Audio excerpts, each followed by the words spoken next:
Hello and welcome to History Through Question.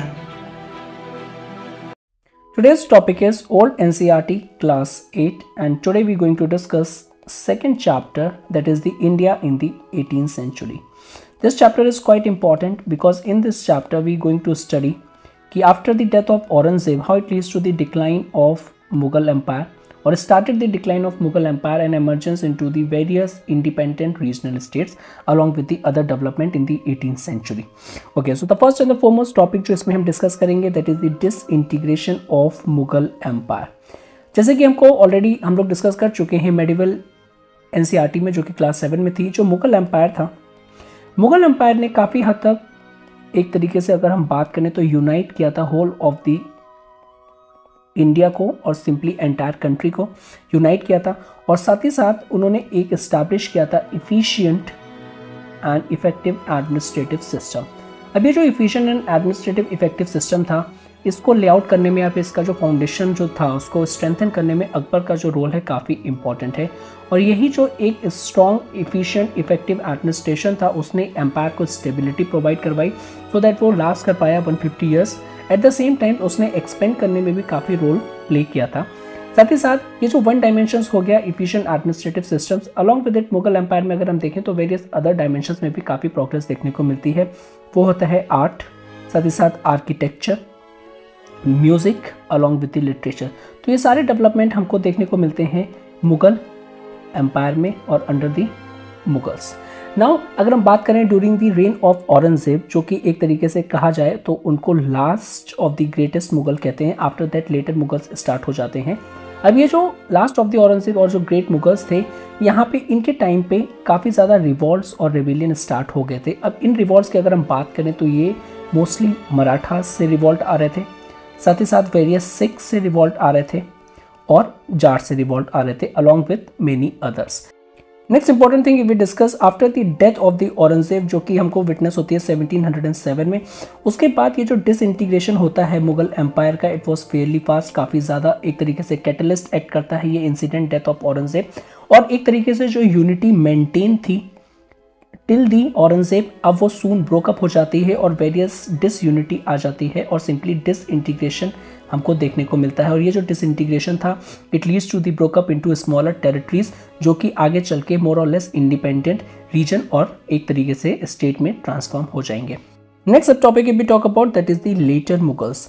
अब ये जो लेटर मुगल्स हैं, after the death of Aurangzeb जो भी मुगल्स पावर में आएंगे हम उनको लेटर मुगल्स कहते हैं. यहाँ पे एक चीज़ क्लियरली विटनेस होती है कि जो रियर पावर है, यानी जो पावर एक्सरसाइज करेगा स्टेट ऑफ अफेयर्स को मैनेज करने के लिए, वो एम्परर नहीं उनके नॉबल्स होंगे. ओके, तो इस तरीके से एक इंपॉर्टेंट डेवलपमेंट देखने को मिलता है. नॉट डेवलपमेंट, एक तरीके से अरेंजमेंट देखने को मिलता है. अब ये जो अरेंजमेंट है इसको हम एक और नाम से भी जानते हैं, डी फैक्टो और डी ज्यूरे पावर. अब ये डी ज्यूरे और डी फैक्टो पावर है क्या, इसमें थोड़ा सा डिफरेंस समझ लेते हैं. ये जो डी फैक्टो होता है इसमें स्टेट ऑफ अफेयर्स, जितने भी इंपॉर्टेंट स्टेट के जो अफेयर्स हैं, ट्रू इनफैक्ट जो एक्चुअल में उसको जो कर रहा है वो पर्सनैलिटी अगर हम बात करें तो वो आ जाता है डी फैक्टो, एक्चुअली में जो पावर एक्सरसाइज कर रहा है स्टेट ऑफ अफेयर्स की. ओके, लेकिन ये जो डी फैक्टो जो है इसमें जो पावर एंजॉय कर रहा है उसके पास कोई भी ऑफिशियली सैंक्शन नहीं है. तो इस केस में हमारे जो नोबल्स आ जाएंगे उनको हम कंसिडर करेंगे डी फैक्टो पावर. डी ज्यूरे यहाँ पे जो स्टेट ऑफ अफेयर्स है वो एक्सरसाइज करेंगे जो कि ऑफिशियली सैंक्शन है. तो यहाँ पे आ जाएंगे एम्परर या फिर मुगल्स जो पावर में आएंगे, लेटर मुगल्स. तो इस कंडीशन में जो ट्रूली इनफैक्ट और जो रियल में पावर एक्सरसाइज कर रहा है that is the nobles, that is why उनको डी फैक्टो पावर भी, अरेंजमेंट भी इस तरीके से हम कहते हैं. Now let's talk about these nobles. अब ये जो नोबल्स थे इनके बीच में भी राइवलरी थी ड्यू टू विच ये वेरियस फैक्शंस में डिवाइड हो गए थे. अब ये जो फैक्शंस थे इनका ओरिजिन क्या था, इन किस बेसिस पे ये डिवाइड हुए थे, तो इनका जो ओरिजिन था that is the common origin. जो एक जगह से बिलोंग करते थे वो उन्होंने अपनी एक फैक्शन बना ली थी, इसी तरीके से वेरियस अदर फैक्शंस थी. टू नेम सच फैक्शंस अगर हम बात करें इंपॉर्टेंट की तुरानीज़. अब ये जो तुरानीज़ फैक्शन थी ये कॉन्स्टिट्यूट करता था वो पर्सन जो कि ट्रांस ऑक्सेनिया या फिर जो सेंट्रल एशिया से जो थे उन्होंने अपना एक ग्रुप बना लिया था और उनको लोग तुरानीज़ कह रहे थे. सिमिलरली इसी तरीके से अदर ग्रुप्स भी थे. अगर हम बात करें तो ईरानीज़, साथ ही साथ दूसरे ग्रुप्स की अगर हम बात करें तो आ जाएंगे अफगान, हिंदुस्तानी नोबल्स एंड सो ऑन. तो इस तरीके से वेरियस फंक्शंस फॉर्म हो गए थे. Let's talk about the objective. अगर हम ऑब्जेक्टिव की बात करें तो ये नोबल्स का ऑब्जेक्टिव रहता था कि ज़्यादा से ज़्यादा अपनी सुप्रीमेसी को असर्ट करना, अपनी सुप्रीमेसी को असर्ट करने के साथ साथ अपने पावर को एस्टैब्लिश करना by holding the various important positions. Another thing अगर हम बात करें by the end of the Aurangzeb rain, एक अनदर थिंग हो रही थी, दैट इज द मनसबदारी क्राइसिस। अब अगर हम मनसबदारी क्राइसिस को अंडरस्टैंड करने के लिए सबसे पहले हम मनसबदारी सिस्टम और जागीरदारी सिस्टम समझ लेते हैं। अब ये जो मनसबदारी एक तरीके से स्टेटस और रैंक था, एक रैंक होल्डर होता था जिसके पास सिविल और एक तरीके से मिलिट्री पावर्स दोनों होती थी। जातन सवार भी एक इंपॉर्टेंट एलिमेंट है इसके अंडर में, और साथ ही साथ हम बात करें तो इनको हॉर्सेस भी मेंटेन करने पड़ते थे। अब ये जो मनसबदार थे इनकी डिफरेंट मनसबदार 10, 100 डिपेंड करता था, जितनी ज़्यादा हायर पोजीशन उतने ज़्यादा मनसबदार। अब ये जो मनसबदार थे इनकी सैलरी 2 फॉर्म में पे की जाती थी, आइदर कैश और आइदर एक तरीके से इनको जागीर दी जाती थी या फिर लैंड दी जाती थी, और उस जागीर से जितना भी रेवेन्यू इनकी सैलरी होती थी उस तरीके से उनको जागीर दी जाती थी और वहाँ से वो लोग सैलरी अपनी कलेक्ट करते थे। तो जो मनसबदार को जागीर के थ्रू सैलरी दी जाती थी तो मनसबदार जागीरदार इक्वल हो जाते थे। ओके, तो मनसबदार को जागीरदार भी कह सकते हैं जिनके पास जागीर के थ्रू और लैंड के थ्रू उनको सैलरी ग्रांट की जाती थी। नाउ यहाँ पे सिर्फ उनको जो ओनरशिप दी जाती थी, राइट टू कलेक्ट आपका land revenue, okay, not ownership of the property. So at the time और the end of the Aurangzeb time क्या हुआ कि ये जो मनसबदार थे काफ़ी ज़्यादा इंक्रीज हो गए। मनसबदार इंक्रीज होने के साथ साथ क्या हुआ, इनका जो रेवेन्यू था, बिकॉज जो जागीरदार और सिंपली जो लैंड है वो तो लिमिटेड है, मनसबदार इंक्रीज होते जा रहे हैं लेकिन इनका जो रेवेन्यू था वो डिक्लाइन होता जाता है, और हर कोई जो मनसबदार था वो चाहता था अपने ज़्यादा से ज़्यादा रेवेन्यू, और वो तभी पॉसिबल होगा जब ज़्यादा से ज़्यादा जागीर मिलेगी। ओके, साथ ही साथ ये जो क्राइसिस वर्ड है ये किससे रिलेट करता है, तो मनसबदार और ये जो मनसबदारी सिस्टम था उसमें काफ़ी ज़्यादा लूप होल्स आ गए थे। अर्लियर जो ओरिजिनल सिस्टम था उसमें जो ट्रांसफ़र का जो एलिमेंट था दैट वाज क्वाइट इंपॉर्टेंट। अब ये जो ऑफिशियल्स को ट्रांसफ़र किया जाता था from one position to another after 3 years, okay, और सो ऑन, तो ये इसलिए किया जाता था कि वो अपनी पावर को असर्ट ना कर पाएँ और पावर का मिसयूज़ ना कर पाएँ। ओके, चेक्स एंड बैलेंसेस को इस्टेब्लिश करने के लिए उनको ट्रांसफ़र किया जाता था। साथ ही साथ इनकी जो जागीर थी वो परमानेंट नहीं होती थी। ओके, तो नो परमानेंट जागीर की कोई भी आपकी जो जागीर है वो परमानेंट नहीं है, और साथ ही साथ कोई भी हेरिडिटरी एलिमेंट नहीं था। ओके, कि सिंपली जब तक आप लाइव है और जिंदा है तभी तक आपके पास ये जागीर रहेगी, और जितना भी आपने एक्यूमुलेट किया है आपके पास जितने भी रिसोर्सेज तब तक रहेंगे। आफ्टर योर डेथ ये सारे के सारे स्टेट कलेक्ट कर लेगा। अब ये जो क्राइसिस वर्ड है ये इसलिए है कि इस टाइम पे जो ट्रांसफ़र था उसको मनसबदार रेसिस्ट करने लगे थे। अब ये जो परमानेंट जो जागीर थी और सिंपली जागीर्स को परमानेंट बनाने लगे थे, सारी साथ जो हेरिडिटरी था वो भी एलिमेंट आ गया था। इस तरीके से इसको क्राइसिस का वर्ड हम यूज़ करते हैं। साथ ही साथ जो डिस्ट्रीब्यूशन ऑफ जो जागीर थी, अगर हम बात करें ये जो जागीर है कौन ग्रांट करेगा, तो ये जो जागीर ग्रांट करेगा दैट इज़ दी वज़ीर। और यही रीज़न था कि ज़्यादा से ज़्यादा जो नोबल्स थे वो चाहते थे कि इस तरीके से वज़ीर की पोजीशन को लिया जाए, सो दैट वो अपने जो एक तरीके से आसपास के और जो रिलेटिव्स होते थे और सिंपली जो नेपोटिज्म करके आसपास के जानने वाले लोगों को ज़्यादा से ज़्यादा जागीर को ग्रांट किया जाए। ओके, इस तरीके से। नेक्स्ट अगर हम बात करें इंपॉर्टेंट एक another thing that is the war of succession. तो मुगल्स में लॉ ऑफ प्राइमोजेनेचर एब्सेंट था। Primogeniture means after the death of a particular, that is जो किंग था उसके डेथ के बाद जो एल्डेस्ट सन होगा वो ऑटोमेटिकली किंग बनेगा, लेकिन ये लॉ ऑफ प्राइमोजेनेचर फॉलो नहीं होता था और due to which war of succession होता था। ओके, और डेथ ऑफ औरंगजेब के बाद भी हमको ये देखने को मिला है कि उसके बाद जो बहादुर शाह हैं वो विक्टोरियस हुए थे। और ये जो बहादुर शाह हैं इनको अगर हम बात करें तो इनको हम लेटर मुगल्स की कैटेगरी में डालेंगे, because after the death of Aurangzeb सारे जितने भी मुगल्स आएंगे हम उनको लेटर मुगल्स में कहेंगे। बहादुर शाह पावर में आए थे और इनकी जो रेन थी काफ़ी शॉर्ट थी। अगर हम बात करें 1707 से लेकर 1770। अब ये जो बहादुर शाह आए थे इन्होंने कुछ रिफॉर्म लेना इंट्रोड्यूस किया था, such as goodwill of Mughal empire, because conciliate किया था उन्होंने मराठास को और राजपूत को अपनी आर्मी में। साथ ही साथ इन्होंने रिलीज किया था साहू को। अब जो साहू थे वो ग्रैंडसन थे शिवाजी के, और साथ ही साथ उनको इम्प्रिजन किया था औरंगजेब ने। नेक्स्ट जो पावर में आएंगे दैट इज़ दी जहांदार शाह। अब ये जो लेटर मुगल्स हैं इनकी क्रोनोलॉजी भी काफ़ी इंपॉर्टेंट हो जाती है, बिकॉज काफ़ी टाइम ये डायरेक्टली पूछ लिया जाता है। जहांदार शाह जो थे वो थ्रोन में आए थे इन द ईयर 1712 में। अब ये जो था यहाँ पे ये नोबल्स की मदद से आए थे। अब ये कौन नोबल था तो ये भी फैक्चुअल इन्फॉर्मेशन हो जाती है, that is the Zulfikar Khan. Okay, और ये जो थे ये औरंगजेब के सीनियर मोस्ट जनरल थे। अब इनकी रेन में इंपॉर्टेंट डेवलपमेंट होता है कि यहाँ पे जिजिया जो था वो एबॉलिश हो जाता है इनकी रेन में, और साथ ही साथ जो जहांदार शाह थे ये इररिस्पेक्टिव ऑफ अपना अच्छा काम कर रहे थे, लेकिन इनको 1 साल के और थोड़ा सा ज़्यादा ही इनको ओवरथ्रो कर दिया गया था। ओके, इनके बाद जो पावर में आते हैं दैट इज़ दी फर्रुखशियर। अब ये जो फर्रुखशियर है ये काफ़ी इंपॉर्टेंट हो जाता है इनका टाइम पीरियड। तो फर्रुखशियर जो एम्परर बने थे इन द ईयर 1713 में। अब यहाँ पे जो नोबल्स थे वो चेंज हो जाते हैं। अर्लियर जुल्फिकार खान थे, अब यहाँ पे जो नोबल्स पावरफुल बनेंगे that is the Abdullah Khan along with the, अगर हम बात करें, हुसैन अली खान। अब ये जो अब्दुल्ला खान है, हुसैन अली खान है, इनको एक फेमस नेम से भी जानते हैं जो आप लोग ने पढ़ा होगा, that is the Syed brothers. तो यही सैयद ब्रदर्स हैं और सैयद ब्रदर्स के 2 नाम जो हैं दैट इज़ दी अब्दुल्ला खान और एक दूसरे की अगर हम बात करें दैट इज़ दी हुसैन अली। तो ये दोनों ब्रदर्स थे। अब इनकी पावर इतनी ज़्यादा बढ़ गई थी, जब फर्रुखशियर ने जो उनको सप्रेस करना चाहा तो इन्होंने फर्रुखशियर को ही मरवा दिया। ओके, अब जो नेक्स्ट पावर में आते हैं that is the Mohammad Shah. अब ये जो मोहम्मद शाह है, अब इन्होंने क्या किया था, ये एम्परर बने थे इन द ईयर 1720 में। अब बेसिकली इनके पावर में आते ही अब सैयद ब्रदर्स की जो एक तरीके से जो पावर मोनोपोली थी वो काफ़ी ज़्यादा स्ट्रॉन्ग होती जा रही थी। तो इनके रेन में दैट इज़ मोहम्मद शाह के रेन में with the help of the noble that was led by the Chin Qilich Khan, ये एक इंपॉर्टेंट पर्सनैलिटीज़ है, इनके बारे में हम आगे पढ़ेंगे। ये भी एक इंपॉर्टेंट फेमस जनरल थे औरंगजेब के। चिनक्लिच खान ने ओवरथ्रोन किया था सैयद ब्रदर्स को। इस तरीके से सैयद ब्रदर्स का जो चैप्टर था वो क्लोज हुआ। नेक्स्ट अगर हम बात करें मोहम्मद शाह, जो उन्होंने रूल किया था अप्रॉक्सीमेटली 3 डेकेड्स और सिंपली अगर हम बात करें 29 ईयर्स टिल दी 1748। ओके, लेकिन अगर हम देखें इस टाइम पे आते आते जो एम्पायर था ऑलरेडी स्टार्टेड हो गया था ब्रेकिंग अप और वेरियस जो कॉन्फ्लिक्ट्स थे वो काफ़ी ज़्यादा विजिबल हो गए थे कॉन्फ्लिक्ट्स। अब ये जो कॉन्फ्लिक्ट्स थे among the different group of nobles, means जो नोबल्स थे जो डिफरेंट ओरिजिन या फिर जो कॉमन ओरिजिन के बेसिस पे जो फॉर्म हुए थे उनके बीच में काफ़ी ज़्यादा कॉन्फ्लिक्ट देखने को मिला था। वो ज़्यादा से ज़्यादा चाहते थे कि पावर को होल्ड करना और उनको जो रियल जो पावर थी that is the Mughal empire उनकी कोई पड़ी हुई नहीं थी। तो it leads to the weakened the authority of the central government. तो ये हमको देखने को मिलता है जब कॉन्फ्लिक्ट होता है आपके नोबल्स के बीच में तो सेंट्रल गवर्नमेंट की जो अथॉरिटी है वो काफ़ी ज़्यादा वीक हो जाती है।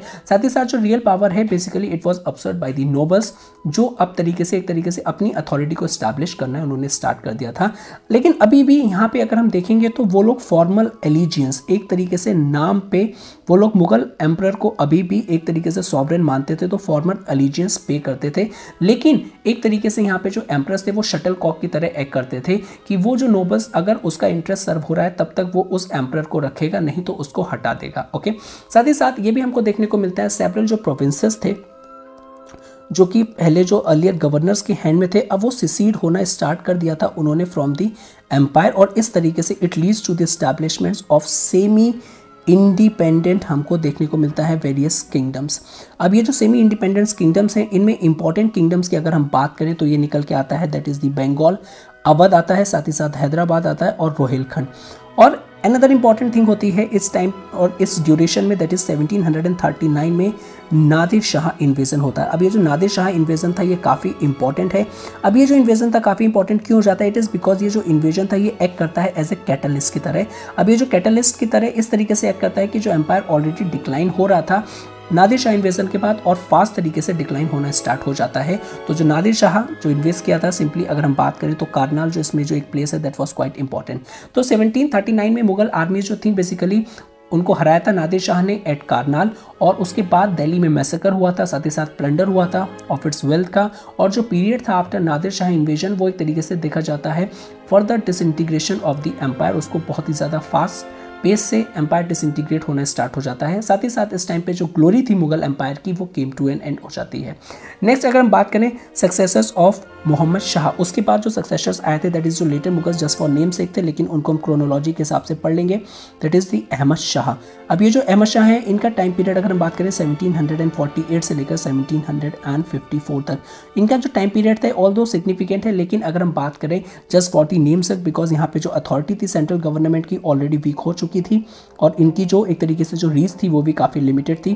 तो जस्ट फॉर सेरेमोनियल पर्पस और द नेम से ये लोग एम्परर थे, लेकिन जो रियल पावर थी अभी भी ये लोग प्रॉपर तरीके से एक्सरसाइज नहीं कर पा रहे थे। नेक्स्ट आते हैं आलमगीर, इनका टाइम पीरियड है 1754 से 1759, और जो नेक्स्ट आते हैं that is the Shah Alam second. अब ये जो शाह आलम सेकेंड है इनका टाइम पीरियड है 1759 से लेकर 1806, तो क्वाइट सिग्निफिकेंट है, बट लेकिन ये जो एम्परर्स हैं ओनली इन नेम।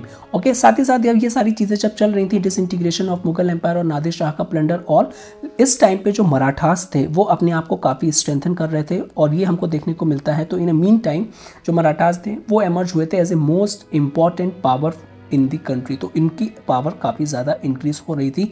एक टाइम पे ये लग रहा था कि ये अब इस्टेब्लिश कर पाएंगे अपना एक तरीके से whole Indian pan empire. Next topic is rise of independent states, और सबसे पहले हम बात करते हैं बंगाल की। यहाँ पे जो मुर्शीद कुली खान जो थे उनको दीवान ऑफ बंगाल बनाया था, किसने? अंडर औरंगजेब रेन ने, या फिर सिंपली औरंगजेब ने। नेक्स्ट इन्फॉर्मेशन से रिलेटेड है, ये जो फर्रुखशियर थे इनको गवर्नर ऑफ बंगाल बनाया था फर्रुखशियर ने। और अगर देखें तो ही वॉज मोर और लेस इंडिपेंडेंट रूलर थे, वो एक्ट कर रहे थे सारा अपना लॉ एंड एडमिनिस्ट्रेशन में, और साथ ही साथ उन्होंने अपनी कैपिटल को भी शिफ्ट किया था to a town in the central Bengal, that is the Murshidabad में। लेकिन इररिस्पेक्टिव अगर हम बात करें कि वो मोर और लेस इंडिपेंडेंट रूलर की तरह एक्ट कर रहे थे, लेकिन वो एलिजेंस हमेशा पे करते थे टू द मुगल एम्परर को रेगुलरली, फॉर्मल एलिजेंस पे करते थे, और साथ ही साथ रेवेन्यू भी सेंड करते थे मुगल एम्परर को, कंप्लीटली डिटैच नहीं हुए थे वो। फोर्थ पॉइंट अगर हम देखें, मुर्शीद कुली खान और इनके जो सक्सेसर्स थे नवाब, उन्होंने एडमिनिस्टर किया था बंगाल का रीजन, बिहार एंड उड़ीसा। अब ये जो रीजन है काफ़ी इंपॉर्टेंट है, Bihar, Bengal and Orissa, because British India के टाइम पे जो वेरियस ट्रीटीज है उसमें आपने सुना होगा बिहार, बंगाल एंड उड़ीसा, ठीक है। तो किस तरीके से इंपॉर्टेंट है वो हम आगे देखेंगे। नेक्स्ट इन्होंने रीऑर्गेनाइज किया था अपना प्रोविंशियल एडमिनिस्ट्रेशन, और साथ ही साथ जो अपने जो रेवेन्यू था वो काफ़ी स्ट्रिक्टली वो कलेक्ट करते थे। इनने काफ़ी रिफॉर्म्स भी लिए थे इन एग्रीकल्चर में, ट्रेड इंडस्ट्री में, और साथ ही साथ जो ये था लोन्स भी प्रोवाइड करवाते थे पुअर कल्टिवेटर्स को।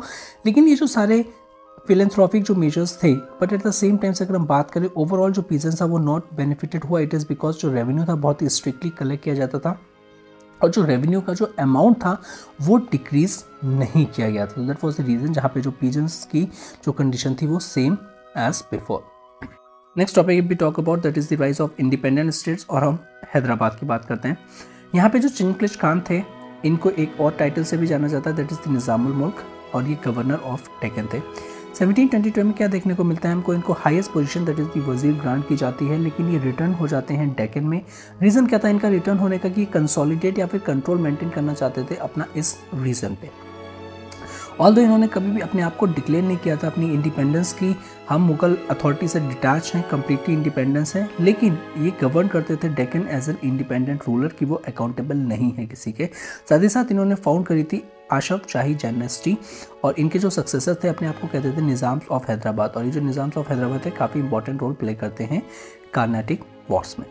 ओके, नेक्स्ट बात करें हम rise of independent states, Awadh. यहाँ पे एक अवध आ जाता है, तो बंगाल देख लिया हमने, ठीक है। इसी तरीके से अवध है और हैदराबाद। तो यहाँ पे जो इंपॉर्टेंट पर्सनैलिटी है दैट इज़ द सादत खान, ये गवर्नर ऑफ अवध बने थे इन द ईयर 1722 में, और इन्होंने हेल्प किया था ओवरथ्रो करने में सैयद ब्रदर्स को। सैयद ब्रदर्स काफ़ी important, that is the king makers, जो हमने पहले ही देख चुके हैं।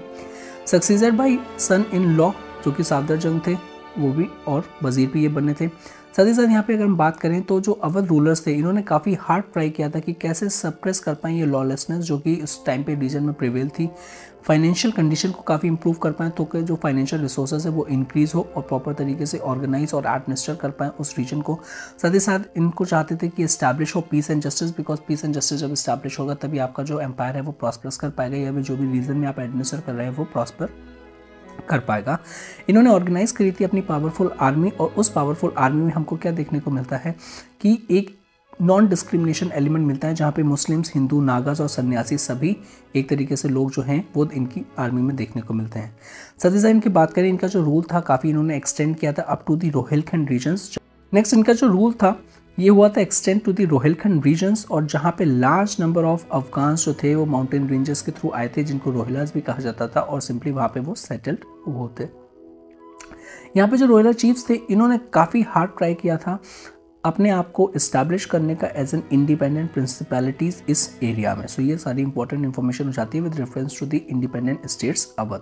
अब हम देखते हैं इसी तरीके से पंजाब। जो पंजाब था हमेशा से इंपॉर्टेंट रीजन रहा है। नॉर्थ ऑफ दिल्ली जो टेरिटरीज ऑफ लाहौर एंड जो मुल्तान थी, it was ruled by the Mughal governor, ठीक है। साथ ही साथ अगर हम बात करें जो नादिर शाह का जो इन्वेजन हुआ था और उसके आफ्टरमार्थ जो अहमद शाह अब्दाली का जो इन्वेजन आया था, इसने जो इक्वेशंस थी अफगान दैट इज़ पंजाब की काफ़ी ज़्यादा चेंज कर दी थी, बिकॉज यहाँ की जो पावर थी वो डिस्ट्रॉय हो चुकी थी, और यहाँ पे जो सिख थे they began to emerge as an supreme political power in the area, because इस टाइप पे वो चाहते थे और सिंपली वो कंसिडर कर रहे थे कि ये जो रीजन है उनके अंडर में है। लेकिन पहले मुगल ने अपना होल्ड बना रखा था, लेकिन it is because of the foreign invasion by Nadir Shah and later by Ahmad Shah Abdali, इन्होंने मुगल की पोजीशन को काफ़ी ज़्यादा कम कर दिया था, due to which Sikh succeed हो गए थे अपना एक सुप्रीम पॉलिटिकल पावर यहाँ पे बनाने में। Next talk about the other Indian states.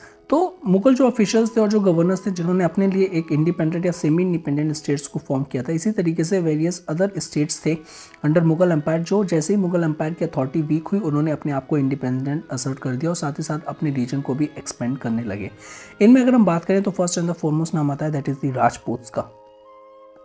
तो राजपूत का बात आया और जो अकबर राजपूत पॉलिसी है दैट वाज क्वाइट इंपॉर्टेंट, तो इनके बारे में डिस्कस करना ही हमको। अब ये जो अकबर की जो राजपूत पॉलिसी थी इसने काफ़ी हेल्प किया था अकबर को to gain support from the majority of Rajput, और इसने एम्पायर के एक्सपेंशन में भी काफ़ी हेल्प किया था, दैट इज़ जो राजपूत ने काफ़ी हेल्प किया था।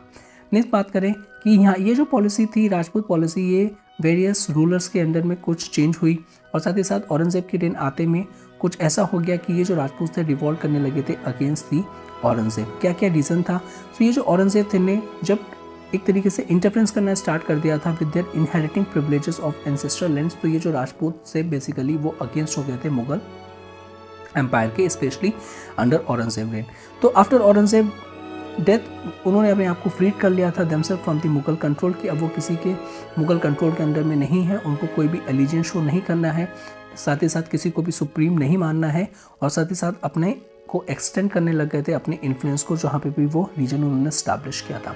नेक्स्ट बात करें अगर हम, जो रूलर्स ऑफ जोधपुर गुजरात के थे, जो अम्बेर जो मालवा के थे, उनको मुगल गवर्नर्स भी बनाया था। It is because of this Rajput policy, और ये इंडिकेट करता है कि राजपूत की पोजीशंस और जो इन्फ्लुएंस था मुगल एम्पायर में काफ़ी ज़्यादा था और काफ़ी इंपॉर्टेंट रोल प्ले किया था उन्होंने, इवन टू सपोर्ट, और सपोर्ट भी किया था एम्पायर को अगेंस्ट जो वेरियस रिवॉल्ट्स हो रहे थे, specially the Jats and the Marathas. Next information talk about the important ruler देख लेते हैं हम राजपूत के। तो फर्स्ट एंड फॉरमोस्ट थिंग सवई राजा जय सिंह ऑफ अम्बेर, इनका जो टाइम पीरियड है 1681 से 1743। इन्होंने ब्यूटीफुल सिटी को बिल्ड किया था जयपुर में, और साथ ही साथ डायरेक्ट किया था एस्ट्रोनॉमिकल ऑब्जर्वेशन जो कि दिल्ली, जयपुर, बनारस, उज्जैन एंड मथुरा में है। तो again factual information please do remember, Delhi, Jaipur, Banaras, Ujjain and Mathura. But इनकी जो म्यूचुअल राइवलरीज थी आपस में अमंग्स दी राजपूत की, कौन ज़्यादा पावरफुल है और अपना पोजीशन कौन ज़्यादा से असर्ट करेगा और ज़्यादा से ज़्यादा रीजन किसके अंडर में होगा। ओके, तो इनका जो इन्फ्लुएंस था इट इज़ बिकॉज ये ज़्यादा लास्ट लॉन्ग नहीं रह पाया और ये फेल्ड हो गए टू कम्पीट करने में अगेंस्ट दी आउटसाइड पावर्स जब बाहर की पावर्स आई। नेक्स्ट अगर हम बात करें with the rise of Jats and Marathas, जो जाट्स और मराठास थे उनकी पोजीशंस या पावर काफ़ी इंक्रीज हो रही थी। साथ ही साथ अगर हम बात करें जो प्रोविंशियल रूलर्स थे उनको भी, तो जो राजपूत थे बेसिकली वो एक तरीके से उनकी जो जागीर उनको ग्रांट की गई थी वो लॉस्ट होने लगी। ठीक है, lost their jagirs outside their own states because वो अपना जो रीजन था उनका उसी में ही कन्फाइंड होने लगे और उनका एरिया कम भी होने लगा, और इसी तरीके से उनका जो पॉलिटिकल इन्फ्लुएंस था वो भी डिक्लाइन होता गया। तो अगेन जो म्यूचुअल राइवलरीज थी उसने काफ़ी इंपॉर्टेंट रोल प्ले किया in the decline of the Rajputs as well.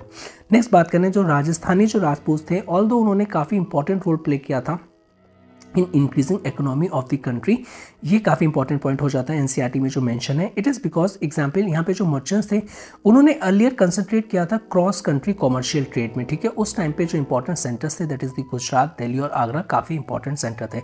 जैसे जैसे मुगल की जो पावर थी और जो मुगल एम्पायर जो था वो डिक्लाइन होता गया, वैसे तरीके से ये जो कमर्शियल सेंटर्स थे इनकी पोजिशन भी डिक्लाइन होती गई। तो इस तरीके से यहाँ पे जो मर्चेंट्स थे जो राजस्थानी राजपूत थे और कंट्रोल करने लगे trade and the commerce, specially in the region जो न्यू कमर्शियल सेंटर्स एमर्ज हो गए थे that is the Bengal, Awadh and the Deccan region, जो कि हमने देखा था हमने इंडिपेंडेंट स्टेट्स के अंडर में जो फॉर्म हो रहे थे। उनका प्रोविंशियल एडमिनिस्ट्रेशन भी अच्छा था, उनका वेरियस रिफॉर्म्स भी ले रहे थे ताकि कंडीशन कैसे इंप्रूव करी जाए, इकोनॉमिक फाइनेंशियल कंडीशन इंप्रूव की जाए, so on and so forth, due to which ये जो सेंटर्स थे ये शिफ्ट हो गए Bengal, Awadh and the Deccan regions. Next let's talk about the Sikhs. अब ये जो सिख्स थे उन्होंने उनके बारे में कहा जाता है इस एनसीईआरटी में कि वो अनेबल रहे थे फाउंड करने में अपना एक state during the reign of Aurangzeb. Okay, even though उन्होंने अपने आप को ऑर्गेनाइज कर दिया था into a fighting group by the 10th and the last group that is by the गुरु गोविंद सिंह। तो ये फैक्चुअल इन्फॉर्मेशन है। लेटर अंदर बहादुर ये जो था काफ़ी रेजिस्टेंस दिया था इन्होंने मुगल्स को, साथ ही साथ एक तरीके से उन्होंने ओवर एंड किया था एंटायर टेरिटरी को बिटवीन जो लाहौर और दिल्ली थी। बट लेटर जो बांदा बहादुर थे वॉज पुट टू डेथ, उनको कैप्टिव बनाया गया था और उसके बाद पुट टू डेथ उनको मार दिया गया था। आफ्टर नादिर शाह अगर हम देखें जो नादिर शाह इन्वेजन जो था, सिख ने इसका काफ़ी ज़्यादा एडवांटेज उठाया और साथ ही साथ अपना एक प्रोविंस को फॉर्म करने में भी काफ़ी इंपॉर्टेंट रोल प्ले करता है, बिकॉज जो नादिर शाह थे उन्होंने जो मुगल की जो पोजीशन थी काफ़ी डिस्ट्रॉय कर दी थी और काफ़ी वीक कर दी थी। Okay, so after that sick from themselves into the 12 small groups में उन्होंने अपने आप को फॉर्म कर लिया था और इनको मिस्र कहते हैं।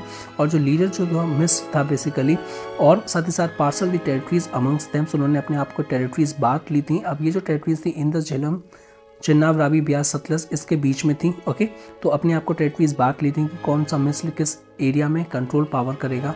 साथ ही साथ इवन अहमद शाह अब्दाली जो थे, ये जो मिस्र की जो पावर थी इतनी स्ट्रॉन्ग थी कि अहमद शाह अब्दाली जो थे was unable to destroy these misls. Okay, next we talk about at the end of the 18th century क्या देखने को मिलता है, जो महाराजा रंजीत सिंह थे उन्होंने यूनाइट किया मिस्र को, बिकॉज ये जो मिस्र थी अगेन इसमें भी फैक्शन था, वेरियस फैक्शन अपने आपस में ही लड़ते थे। तो इस तरीके से इन्होंने यूनाइट किया सारी मिस्र को और इस्टेब्लिश किया एक powerful state that is the Punjab. Okay, next we talk about the Carnatic and Mysore जो कि एमर्ज हुए थे in the second half of the 18th century. यहाँ पे दो रोल काफ़ी इंपॉर्टेंट रोल प्ले करते हैं, that is the Hyder Ali and उनके जो सन थे टीपू सुल्तान। ओके, सो ये प्रोमिनेंस में आए थे, इट इज़ बिकॉज इनका कॉन्फ्लिक्ट था विद द यूरोपियन कंपनीज से, वो हम बाद में देखेंगे क्या कॉन्फ्लिक्ट था। ठीक है, एंग्लो मैसूर वॉर जो थी काफ़ी important, famous Anglo Mysore war है और 4 एंग्लो मैसूर वॉर। यहाँ पे अगर हम बात करें जो सुबह और कार्नेटिक जो था ग्रेजुअली फ्रीड हो गया था अपने आप को, बिकॉज वो अर्लियर मुगल के कंट्रोल में था, लेकिन अब ऐसा नहीं था। Okay, so free themselves from the control of the Mughal governor of the Deccan, और साथ ही साथ जो गवर्नर थे वो भी फ्रीड हो चुके थे अपने आप की, जो उनकी जो अथॉरिटी थी पहले अंडर में थे वो मुगल्स के, और इस तरीके से उन्होंने फाउंड किया था आसिफ जाही डायनेस्टी जो कि ऑलरेडी हमने देख चुका है, that is Nizam of Hyderabad. Okay, वो हम ऑलरेडी डिस्कस कर चुके हैं। इन 1761 में क्या होता है, जो हैदर अली थे एक ऑर्डिनरी सोल्जर थे, उन्होंने ओवरथ्रो किया एस्टैब्लिश पावर को, जो ऑलरेडी एस्टैब्लिश पावर थी that is the Bhutia dynasty में इन मैसूर, और इस्टेब्लिश किया अपना कंट्रोल ओवर दिस स्टेट पे, साथ ही साथ पोजीशन को भी स्ट्रेंथन किया और अपने आप को एक तरीके से जो रियल पावर था उसके रूप में इस्टेब्लिश किया। साथ ही साथ जो हैदर अली और इनके जो सन थे बेसिकली जो सक्सेसर थे टीपू सुल्तान, वो काफ़ी एबल रूलर्स थे और उन्होंने इंट्रोड्यूस किया था लार्ज नंबर ऑफ रिफॉर्म्स। ठीक है, जिसने मैसूर को क्या किया, एक ट्रांसफॉर्म किया एक पावरफुल स्टेट बनने में इन इंडिया में। अब यहाँ पे हम बात करें कौन कौन से रिफॉर्म्स लिए थे, तो ये जो रिफॉर्म्स थे इस तरीके से थे, मॉडर्नाइज मिलिट्री, तो नेवी थी बेसिकली, उसको भी काफ़ी इंपॉर्टेंट एलिमेंट प्ले करता है, और एक तरीके से रीऑर्गेनाइज कर रहे थे ऑन द यूरोपियन लाइंस। ठीक है, अपने आर्मीज़ को ट्रेन कर रहे थे, पावरफुल नेवी बना रहे थे, बिकॉज उस टाइम पे जो यूरोपियन पावर्स थी वो आने लगी थी और उनको टैकल करने के लिए जो नेवी थी काफ़ी इंपॉर्टेंट रोल प्ले करती है। साथ ही साथ प्रोड्यूस कर रहे थे modern weaponry and also try to establish new industries, और ये यूरोपियन पावर्स की भी हेल्प ले रहे थे, स्पेशली अगर हम बात करें दैट इज़ द फ्रेंच, और दैट वॉज द रीज़न कि क्यों एंग्लो मैसूर वॉर हुआ था। ओके, नेक्स्ट अगर हम बात करें इन रिलीजियस मैटर्स में, उनका जो माइंडसेट था काफ़ी इनलाइटेंड थे, वो काफ़ी ब्रॉड माइंडेड थे, और यही रीज़न था कि वो लॉयल्टी और सपोर्ट भी अपनी गैदर कर पाए ऑफ दिस सब्जेक्ट्स। साथ ही साथ they were aware of the development witness around the world, काफ़ी इंपॉर्टेंट रोल प्ले करता है decline of the Mughal, decline of the Rajput या वेरियस अदर प्रिंसिपैलिटीज़ में जो कि इंडिया में थी। इट इज़ बिकॉज उस टाइम पे जो पॉलिटिकल कंडीशन थी और जो रूलर्स थे वो फेल्ड हो गए थे सिग्निफाई करना कि ये जो डेवलपमेंट्स विटनेस हो रहे थे ऑल अराउंड वर्ल्ड में। लेकिन यहाँ पे जो मैसूर के अंडर में अगर हम देखें तो ये काफ़ी लोग अवेयर थे कि कौन कौन से डेवलपमेंट्स हो रहे हैं इन दी मॉडर्न वेपनरी सिस्टम में, नेवी सिस्टम में, सो ऑन एंड सो फोर्थ, ताकि वो अपने आप को मॉडर्नाइज कर पाएँ और अप टू डेट रह पाएँ और कोई भी टैकल चैलेंज कर पाए। Next we talk about the expansion and decline of the Maratha power, because हम देख रहे थे जाट्स और मराठास का जो पोजीशन थी दैट वाज क्वाइट स्ट्रेंथन, बढ़ती जा रही थी। लेकिन यहाँ पे कौन कौन सा रीज़न था कि उनका एक्सपेंशन और डिक्लाइन ऑफ मराठा पावर, और it is strictly as per the NCERT. देखते हैं जो भी इन्फॉर्मेशन, ये सारी जितनी भी इन्फॉर्मेशन हम डिस्कस कर रहे हैं सारी की सारी एनसीईआरटी में मेंशन है। इट इज़ बिकॉज पहले मैं पेन से राइट करता था, देयर माइट बी पॉसिबिलिटी कि आप लोगों को समझ में नहीं आता था, ड्यू टू विच अब थोड़ा सा मैंने फॉर्मेट चेंज किया है, तो ये नोट्स की फॉर्मेट में भी है, आप काफ़ी रिवाइज भी कर सकते हो और it is easier for you. Okay, next the foremost point हम बात करें दैट इज शिवाजी ने फाउंड किया था मराठा किंगडम को।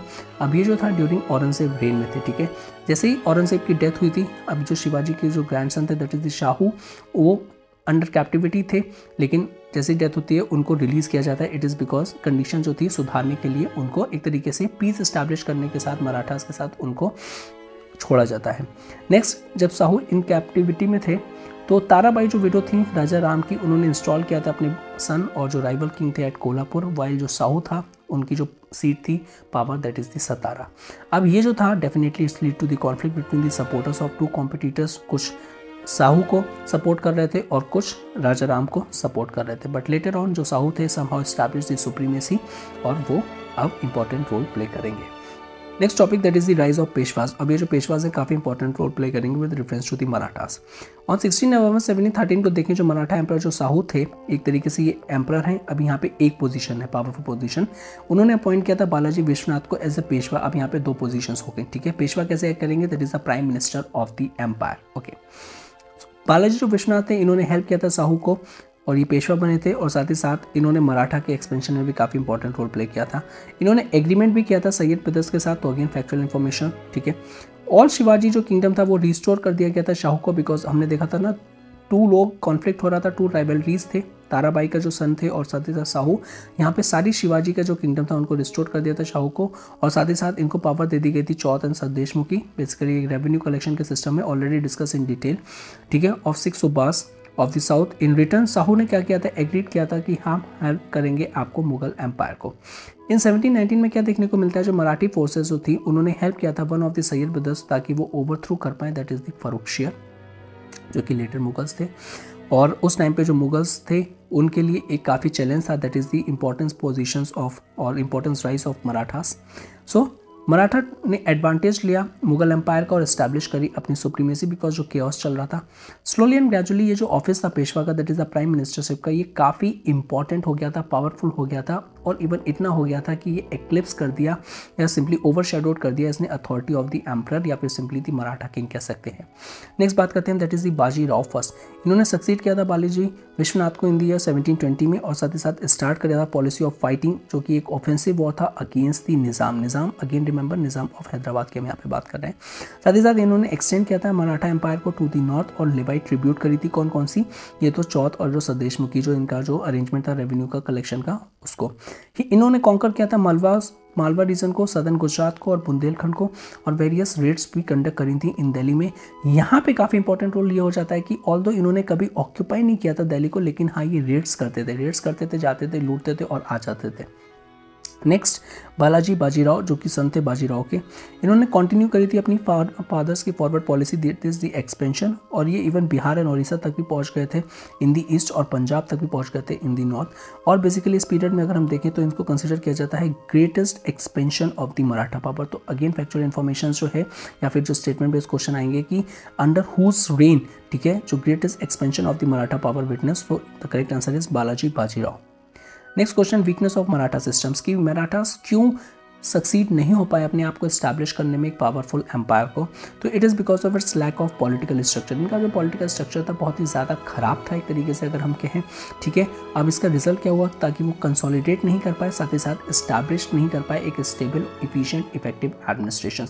पॉलिटिकल स्ट्रक्चर में अभी हम देखते हैं 2 पावर हेड हो गए थे, और 2 पावर हेड, जहाँ पे भी 2 पावर हेड होंगे वो ज़्यादा से ज़्यादा अपनी सुप्रीमेसी को असर्ट करना चाहेंगे, और यही रीज़न था कि जो एम्परर ने या सिंपली जो मराठा किंग ने पोजीशन क्रिएट करी थी पेशवा की, लेटर ऑन पेशवा ने ही उसको एक तरीके से ओवरशैडोड कर दिया था। तो यहाँ पे lack of political structure, weak revenue administration की अगर हम बात करें, जो मराठास जो थे वो डिपेंडेंट रहते थे on the collection of chauth and Sardeshmukhi, chauth simply 1/4 और सदेशमुखी आपका अनदर टैक्स सिस्टम था।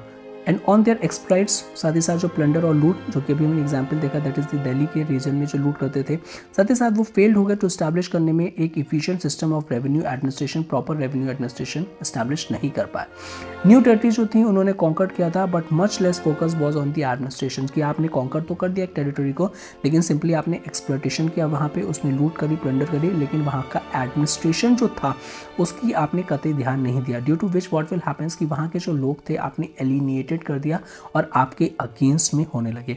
Rulers were mainly interested in raising the revenue from presently through the taxation, ज़्यादा से ज़्यादा उनको रेवेन्यू आना चाहिए, लेकिन वेलफेयर का कोई भी एलिमेंट नहीं था। इसी तरीके से उनकी जो पॉपुलैरिटी थी दैट इज़ द मराठास की काफ़ी कम होती गई।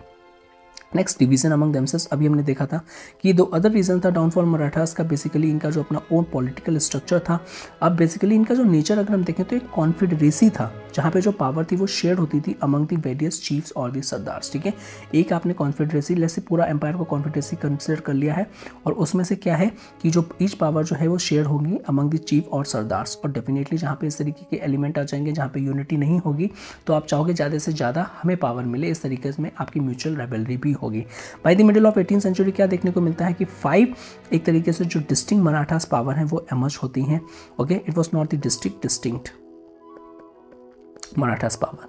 First and the foremost thing, जो पेशवा थे वो पूना में थे, इन्होंने अपनी पावर को और सीट को इस्टेब्लिश किया था। सिंपली अगर हम बात करें गद्दी, ठीक है, तो गायकवाड़ जो अपने बड़ौदा, भोसले नागपुर में, होलकर इंदौर में और सिंधिया जो थे इन्होंने ग्वालियर में अपनी गद्दी को इस्टेब्लिश किया था।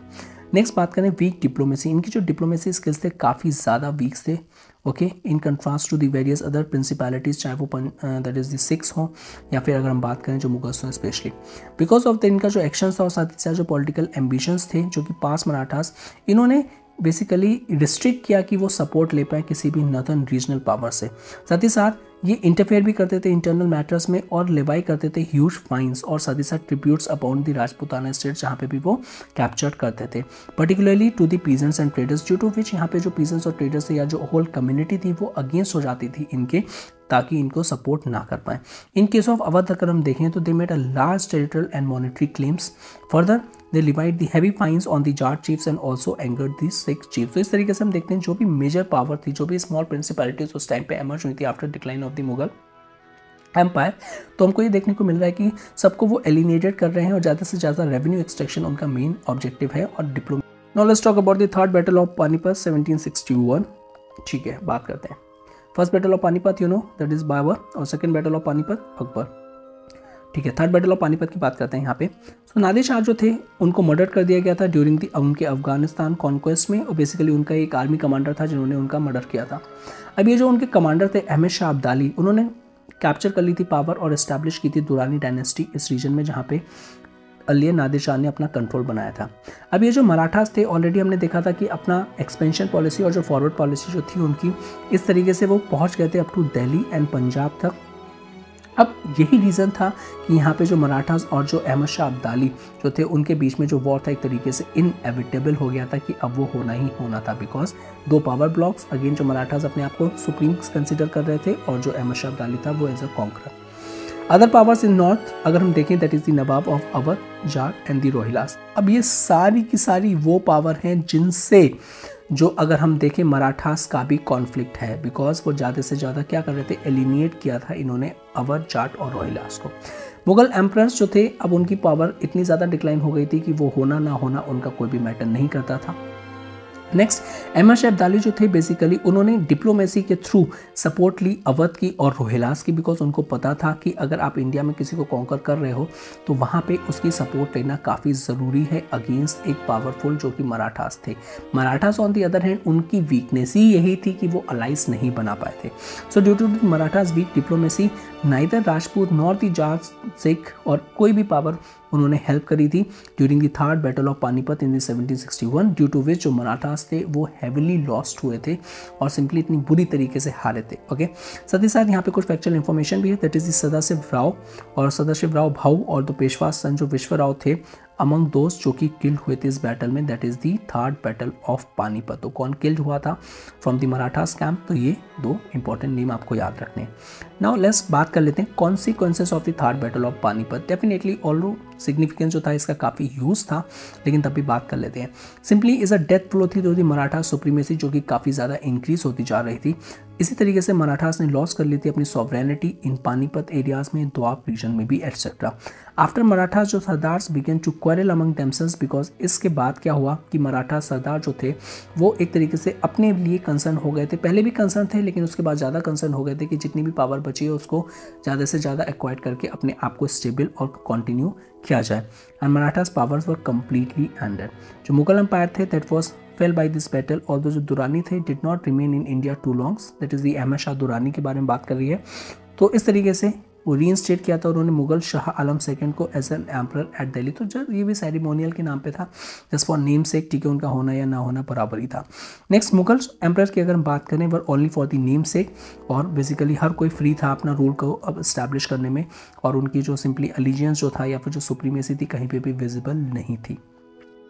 अब ये जो ड्यू टू इंटरनल डिस्प्यूट्स थे और एक तरीके से एनार्की, पॉलिटिकल एनार्की और कियोस इस्टेब्लिश हो गया था इन इंडिया में।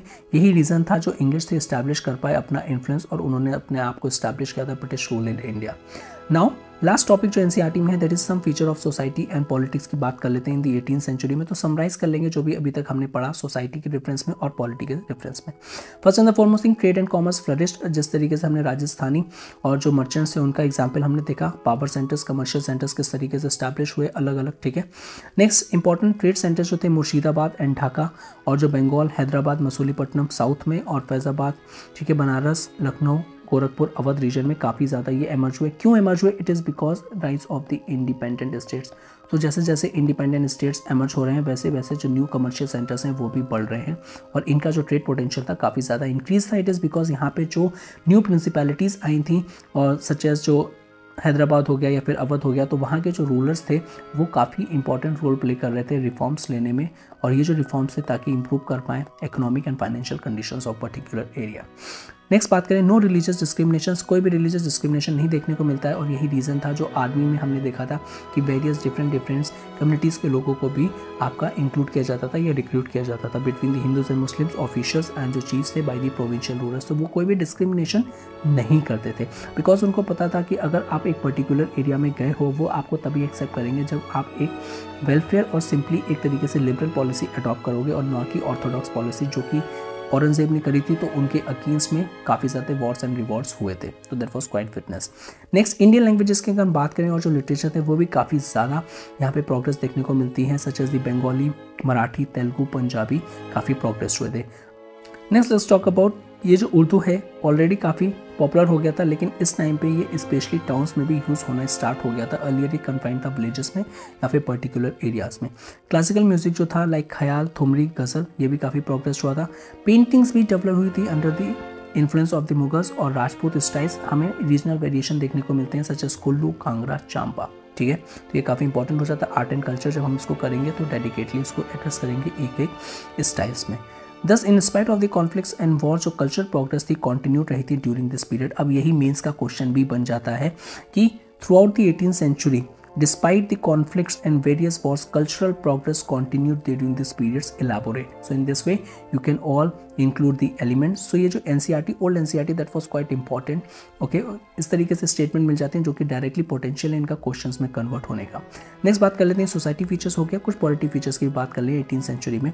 तो एक्सट्रीम डिसयूनिटी थी, डेफिनेटली हर जगह विजिबल था, इवन मुगल्स में भी डिसयूनिटी थी, सिख्स में भी, मराठास में भी। It is because of this no principalities able to form strong political centre और सिंपली अपना कंट्रोल बनाने में, ठीक है, और सिंपली एक सिंगल अथॉरिटी इस्टेब्लिश करने में फेल्ड हो गए थे। After decline of Mughal empire no other Indian powers emerge हुआ था टू टेक इट्स प्लेस, ताकि यूनाइट कर पाए इंडिया को अंडर अ सेंट्रल अथॉरिटी जो कि मुगल ने कर रखा था, specially under Akbar. Indian society जो था also presented a picture of disunity, वहाँ पे भी हमको डिसयूनिटी देखने को मिलती है। अगेन हमने कहा था यहाँ पे कोई भी रिलीजियस डिस्क्रिमिनेशन नहीं था, लेकिन it doesn't mean Indian society जो थी उसमें डिवीजन नहीं था, उसमें भी डिसयूनिटी थी। ओके, हिंदूज जो थे डिवाइडेड थे into upper and lower caste में, वेरियस जातीज में, अनटचेबल्स, ठीक है, उनको कंसिडर किया जाता है। तो एक तरीके से ये हम देखेंगे तो it's an element of disunity. तो again degenerating elements, negative elements. तो अगर क्वेश्चन आता है कि जो सोसाइटी थी what not up to the mark और आपको आता है तो आप इसको आंसर में लिखेंगे सपोर्ट करने में। नेक्स्ट जो मुस्लिम्स कम्युनिटी थी also divided into superior and inferior groups, तो यहाँ पे मुस्लिम्स में भी हमको डिवाइडेशन देखने को मिलता है। Now what was the reason responsible for this lack of unity. अब ये काफ़ी इंपॉर्टेंट और मोस्ट इंपॉर्टेंट टॉपिक हो जाता है इस एनसीईआरटी का, that is the old NCERT का। इस टॉपिक पे इन्होंने कंपेयर किया है कि यूरोप में जो क्या कंडीशंस थी, ओके, और इंडिया में क्या कंडीशंस थी। What was the reason responsible for this lack of unity in India. तो फर्स्ट हम बात कर लेते हैं यूरोप की। सो वेरियस इकोनॉमिक चेंजेस हो रहे थे इन यूरोप में, और सिंपली 15th सेंचुरी के बाद जब रेनेसां आया तो काफ़ी चेंजेस विटनेस हो गए थे यूरोप में। और वहाँ पे क्या हुआ था, nation states, first and the foremost thing nation state. और नेशन स्टेट में क्या है कि छोटी छोटी प्रिंसिपैलिटीज़ ना देके आप एक संग कंसिडर कर रहे हो as a nation state. Concept of nation आ जाता है, उसमें कॉमन कल्चरल कलेक्टिव कॉन्शियसनेस आ जाती है, ओके, कि आप अपनी सेम हिस्ट्री, सेम लैंग्वेज और कुछ शेयर कर रहे हो। It leads to the establishments of nation state. साथ ही साथ वहाँ पे ट्रेड का भी ग्रोथ हो रहा था और कॉमर्स इंडस्ट्रीज भी हो रही थी। इसने क्या किया था, एक तरीके से कॉमन इकोनॉमिक लाइफ को आपका बर्थ किया था, जो कि फॉर द रिस्पेक्टिव कंट्रीज़ के लिए थी। इट इज़ बिकॉज जब आप नेशन स्टेट फॉर्म कर लेते हो तो अलग अलग प्रिंसिपलिटीज़ अपने आप को अलग नहीं बल्कि एक नेशन के थ्रू देखता है, और यही रीज़न था लोग एक दूसरे पे डिपेंडेंट थे। Peoples whose country were divided into independent states, अब वो अटेम्प्ट करने लगे थे कि वो कैसे यूनिफाई कर पाएँ अपनी कंट्रीज़ को और कैसे इस्टेब्लिश कर पाएँ डेमोक्रेसी को by routing out the old form of government जो कि मोनार्की थी या फिर एनार्की थी, ये चल रहा था। एग्जाम्पल मिलता है इसको civil war in England and जो किंग था उनको एग्जीक्यूट किया गया था। ऑल्दो जो मोनार्की थी वो रिस्टोर्ड हो गई थी, लेकिन यहाँ पे जो रियल पावर थी वो पास्ट हो गई थी in the hands of the parliament again, कि एलिमेंट यहाँ पे हम जो ओल्ड फॉर्म ऑफ गवर्नमेंट था उसको नहीं चाह रहे हैं, दूसरा अरेंजमेंट चाह रहे हैं जो कि फॉर द पीपल हो। और जो किंग था वो एक सिर्फ डिजोरे हेड हो गया था, डिफेक्टो डिजोरे में ऑलरेडी हम डिफरेंस इस्टेब्लिश कर चुके हैं, पहले हमने देख लिया है। इसी तरीके के रेवोल्यूशन जो थे नॉर्थ अमेरिका और फ्रांस में भी विटनेस देखने को मिलते हैं। ये सारे के सारे जो फैक्टर्स थे अगर हम इंडिया के कॉन्टेक्स्ट में देखें तो ये एब्सेंट थे specially in the 18th century and that was the reason यहाँ पे लैक ऑफ यूनिटी देखने को मिलती है। इट इज़ बिकॉज इंडिया में अगर हम देखें जो इकोनॉमिक सिस्टम वो क्लोज था और सेल्फ सस्टेनिंग इकोनॉमी थी कि हमको जो भी चीज़ चाहिए वो आपस में ही हम प्रोड्यूस कर लेंगे। जैसे एक विलेज है, इसमें आपका जो भी चीज़ चाहिए वो विलेज में ही प्रोड्यूस हो रही थी, बाहर से कोई भी डिपेंडेंट नहीं था। अब ये जो इंडिपेंडेंट इकोनॉमिक यूनिट थी, एग्जाम्पल विलेज, काफ़ी इंपॉर्टेंट रोल प्ले किया था इसमें, बिकॉज वहाँ पे हमने इकोनॉमिक यूरोप के कॉन्टेक्स्ट में क्या देखा था कि वो लोग आपस में डिपेंडेंट है। डिपेंडेंट का मीन्स एक तरीके से अगर हम बात करें तो यूनाइट है, लेकिन इंडिया में that was a different thing. यहाँ पे नेक्स्ट पॉइंट देखें तो लार्जेस्ट रेवेन्यू एक्सट्रैक्शन करता था स्टेट और मेजॉरिटी जो उसका स्पेंड होता था आर्मी में और साथ ही साथ जो नोबल मैंस की जो लग्जरी लाइफ में थी वहाँ पे स्पेंड होता था। अनदर इंपॉर्टेंट थिंग कि यहाँ पे एंटरप्रेन्योरशिप नहीं था जो कि मिडिल क्लास एमर्ज हुआ था यूरोप में ड्यू टू द रेनेसा और काफ़ी इंपॉर्टेंट रोल उसने प्ले किया था इंडस्ट्रियल रेवोल्यूशन और सो ऑन, लेकिन इंडिया में ये एब्सेंट था। यहाँ पे जो रूलर्स ऑफ स्टेट थे नॉर्थ इंडिया वो अनअवेयर थे डेवलपमेंट जो कि टेकिंग प्लेस हो रहा था वर्ल्ड टेक्नोलॉजिकल एडवांसमेंट, यही रीज़न था इंडस्ट्रियल रेवोल्यूशन इंडिया में विटनेस नहीं हो पाया जल्दी, और सिंपली यही रीज़न था कि जो पावरफुल जो नेवीज़ थी और जो मॉडर्न इक्विपमेंट्स थे और टेक्नोलॉजिकल एडवांसमेंट ना होने के कारण हमारे जो मुगल्स जो थे या फिर जो अदर प्रिंसिपैलिटीज़ थी वो फेल्ड हो गए एड्रेस करने में outsider challenge, specially the British और the Europeans. Next European trading companies अब आने लगे थे इन इंडिया में और वो उन्होंने एडवांटेज लिया था पॉलिटिकल केओस डिसयूनिटी का और इंटरफेरेंस करने लगे थे पॉलिटिकल अफेयर्स में और इस्टेब्लिश करने लगे थे अपना ओन पॉलिटिकल पावर, या सिंपली पहले कॉलोनियलिज्म और उसके बाद इंपीरियलिज्म इस्टेब्लिश करने लगे थे। Last point, due to the political chaos definitely witness है, डिसयूनिटी भी है, सेल्फ इंटरेस्ट यहाँ पे बात करें तो हर रूलर अपने लिए सोच रहा है ना कि एक तरीके से होल नेशन के लिए, due to which they fail to pay attention to the common enemy जो कि ब्रिटिशर्स थे या फिर फॉरेन ट्रेडिंग कंपनीज जो पहले ट्रेड करने आई थी, उसके बाद उन्होंने पॉलिटिकल केओस डिसयूनिटी का फायदा उठा के अपने आप को स्टैब्लिश किया एज अ सुप्रीम पावर और इंपीरियलिज्म को स्टैब्लिश किया।